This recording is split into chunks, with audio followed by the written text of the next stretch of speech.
So today I'm going to show you guys how you can mix and match different colors, because I often get people sending me palettes and they want to ask me to pick out which combinations to work with. So I want to show you guys today how you can use some terminology in order to find different combinations for any eye makeup look that you want to create. So I know that this can kind of look really complicated, but we're going to break it down into sections to help you figure out what eyeshadows work together. Let's just move these to one side.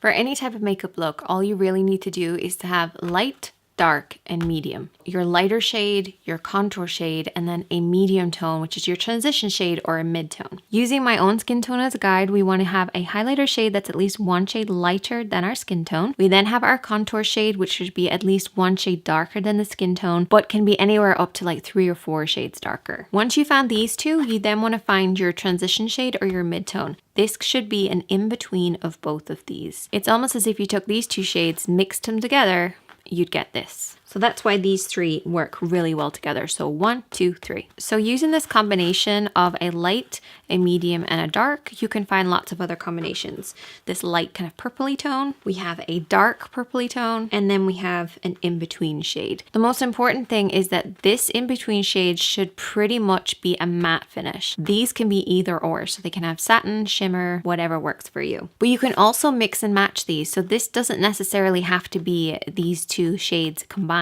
You could also go in for something a little bit more neutral, and this still works across the board. So even though these two shades mixed together wouldn't create this shade, it still works because this is nice and neutral, and it would still work and blend in the crease for us. So either of those would work with this particular combination. So it doesn't necessarily have to be like bang, bang, bang. It can be a different variety of shades as long as you have a light, a medium, and a dark. Once you have a basic understanding of the 1, 2, 3, you can then start adding in more shadows. For instance, using a green. So this would look really nice with it too. We still have this in the crease area. We then have our highlighter shade and our contour shade, but now we also have some color in there too. And all of these would work really nicely together. Alternatively, you could try maybe even a purple tone in here. This would look really nice together too. Even just sticking within the same family, but have a little bit of shimmer to it, because these have been matte so far. So you can apply this under your lid. You've got your highlight, your mid-tone, and your contour. So whatever kind of combination that you want, as long as you have your basic understanding of your 1, 2, 3, it makes everything so much easier to figure out. So let's stick to the neutrals. We have our light, medium, lid shade or color, and then we have our contour. And let's add in what I refer to as fade shades. So fade shades are basically quite vibrant colors that you can mix in with your palette in order to bring out a slightly different tone. So we could add in a little bit of yellow into this look, and then this would create a different type of tone. So we would create more of like a mustardy yellowy tone. Or we could go for more of an orangey color. So this would bring out more of like an orangey rich tone within the rest of the shadows and the rest of the look we're going to do. Or you could add in a slightly pink tone. So this would once again completely change it up, adding in a slightly different tone and adding in a different type of fade. Alternatively, you might want to use your blush instead. So if you have a blush that you would use with this particular eye makeup look, you could pop that in. As another example, let's just swap out our lid color and pop in this green. So a great little fade shade for this would be this one.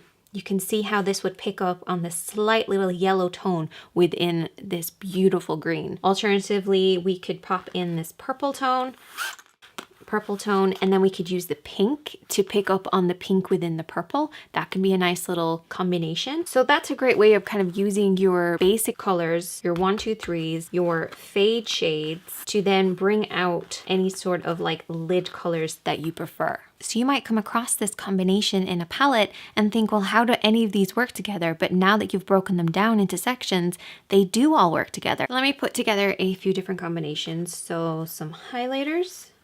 So I have a mixture of some that have a shine to them, some that are matte. Let's do our contour, so deep purpley contour, maybe even a black, maybe this one here. Then we have this one, so we could go for something with a little bit more of a pink tone in it. Those are our light and our dark. For our mid-tones then, it's somewhere in between the two. So for this one, it's in between the two. For these two, if you mix those together, you get like a gray, so we could go for a gray color. A little bit of warmer shade in here. I like to add in a little bit of warmth sometimes. These two mixed together should give you this combination. This space in between that we can use for lid shades. So we could go for like a purple with this one. For this one, we could go for maybe a little bit more of like a moon kind of gray. This combination would look great with a green. And then this combination will look great with this sort of vintage rosy pink. So there you have a combination again, and then you can start to add in your fade shades as well.